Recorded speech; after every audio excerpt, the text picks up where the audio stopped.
A suspicious death now determined a murder by Dubuque police. I'll have a live report with more details coming up.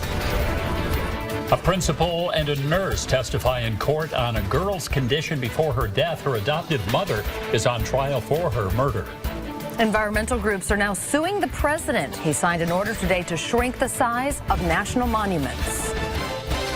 You're watching KCRG TV 9. Now, from your 24-hour news source, this is KCRG TV 9 News at 10. Tonight, a man is in custody. Police say he killed a woman in Dubuque. And police have just given us more details about what they first called a suspicious death. KCRG TV 9's Allison Wong is live at the home where police found the woman's body. And Allison, police have identified the victim and the suspect.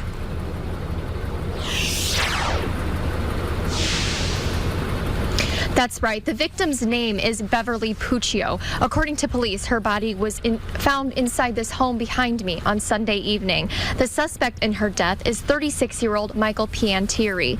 According to investigators, Puccio encountered Piantieri on Saturday evening, December 2nd, at the Walnut Tap. The two left the bar and went back to Puccio's house. Investigators say it appears they had a fight and that those injuries caused her death. The state medical examiner will determine the official cause and method of death.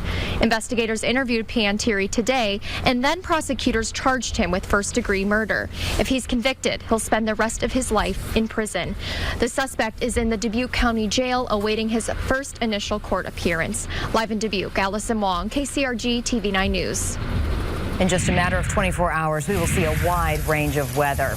This is a look at what it was out there tonight in Cedar Rapids. Lots of heavy rain. It was brief, but I'm sure you noticed it. And then the view from Williamsburg as the sun was setting. Joe, we're looking at some pretty cold temperatures. It was like in the 60s today, though? It was. In fact, we had record highs. Des Moines had a record high today of 69 degrees. Most of eastern Iowa from the low 60s to the upper 60s down toward Iowa City. And here's where we've fallen to already.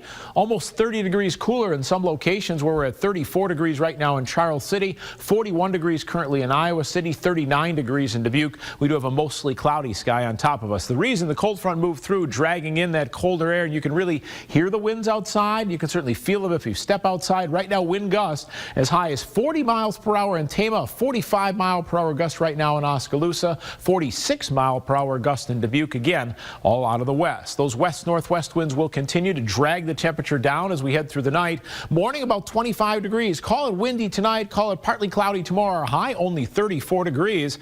That's cooler than we are right now with partly cloudy skies. Windy conditions will continue and the cold air is here and it's here to stay for a while. That 9-day forecast is coming up. Thank you, Joe. In a TV 9 News update tonight, a principal and a school nurse say they made multiple calls to Iowa's Department of Human Services in the months before a teenager starved to death. Nicole Finn is now on trial for the death of her 16-year-old adopted daughter. The West Des Moines woman faces a first-degree murder charge. Her daughter, Natalie Finn, died last year from starvation. Today, the two school employees, the Walnut Creek principal and the school nurse, told jurors they were concerned about Natalie's safety. Both said Natalie was always asking for food, and they started to worry about her weight. The nurse says Nicole Finn then told Natalie to stay away from the nurse's office. Next day, I believe it was, I was told that I was not allowed to have contact, that I was not allowed to see her, treat her in any way.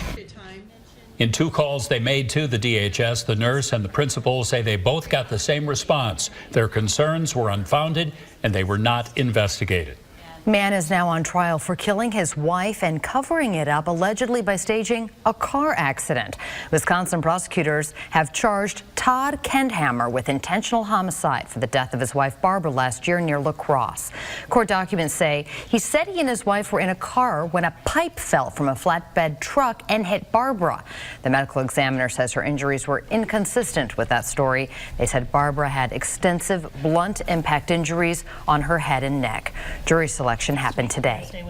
Prosecutors say President Trump's former campaign chairman has been working on an op-ed essay, and if that's true, it would violate a gag order.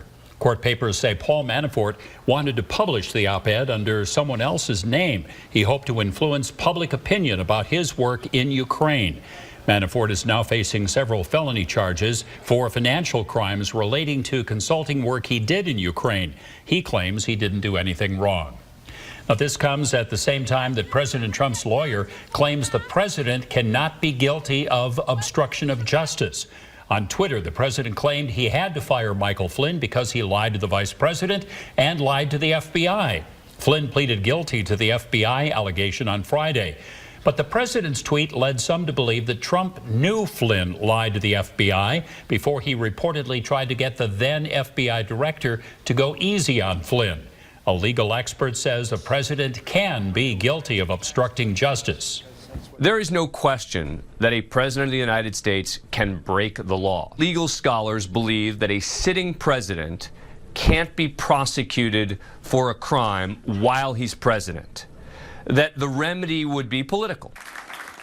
And both President Clinton and Nixon faced obstruction of justice charges that led to Clinton's impeachment and Nixon's resignation. A month after the general election, tomorrow we will find out who is the next mayor of Cedar Rapids. That's just one of several runoff elections happening in eastern Iowa tomorrow. In Cedar Rapids, Brad Hart and Monica Vernon are vying for the mayoral spot. They were the top 2 vote getters out of 8 original candidates. Also in Cedar Rapids, there will be a runoff for the District 5 council seat. Cedar Falls has an election for an at-large city council spot. Waukon and Waverly also are holding a runoff for their mayors. Polls across the state are open tomorrow from 7 in the morning until 8 at night, and we will have results and reaction on KCRG.com and on the TV9 News at 10 tomorrow night. President Trump has called a Republican runoff Senate candidate in Alabama twice to formally endorse him. Roy Moore is facing several sexual harassment and assault allegations about underage girls from when he was in his 30s. Many Republicans have called for him to step aside, but President Trump said he's eager to have Moore fighting for his agenda in Washington. The U.S. Supreme Court has given the green light to the Trump administration's travel ban. The ruling allows the administration to fully enforce the latest version of the travel ban the president announced in September. It prohibits residents of 6 mostly Muslim countries from traveling to the U.S. The 6 are Chad, Iran, Libya, Somalia, Syria, and Yemen. The State Department says it is working closely with the Departments of Homeland Security and Justice to implement the travel ban in an orderly fashion. There are still battles over this in lower courts. This week, the 4th and 9th Circuit Courts will hear arguments challenging the legality of the ban. After they decide the case, it will probably be returning to the Supreme Court for a final decision, possibly by June. In a TV9 follow-up, the Cedar Falls City Council has voted to ban firework use there. The vote was 4-3. Those who support the ban say there would be less debris around the city and fewer worries for veterans who live with PTSD. Others say the city should have just limited firework usage. The Veteran Affairs Hospital in Iowa City hired a doctor even though he had faced multiple lawsuits of malpractice. A report in USA Today says a number of VA hospitals across the country went against hiring standards and hired doctors despite claims of substandard care.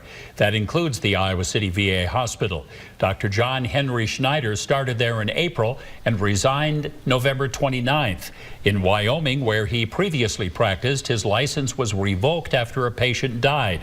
USA Today says the Iowa City VA hospital hired him even though he disclosed that fact and that there had been malpractice lawsuits against him. Iowa Senators Joni Ernst and Chuck Grassley say they sent a letter to the U.S. Department of Veterans Affairs after this report. They say they want answers to how this doctor was hired. Environmental groups are suing to block President Trump's decision to scale back a national monument in Utah. The order the president signed today will shrink the size of Bears Ears National Monument by 80% and Grand Staircase Escalante National Monument by about 45%. Supporters of the move say they should be able to control their own backyards. Others argue removing the federal protections will make those areas vulnerable to those who want to exploit it for its natural resources like oil and gas. By designating a monument, what you're doing is you're using a tool that will bring hordes of people to a place that is very sensitive. There's nothing that we want to unprotect. We're losing this planet. It's evil.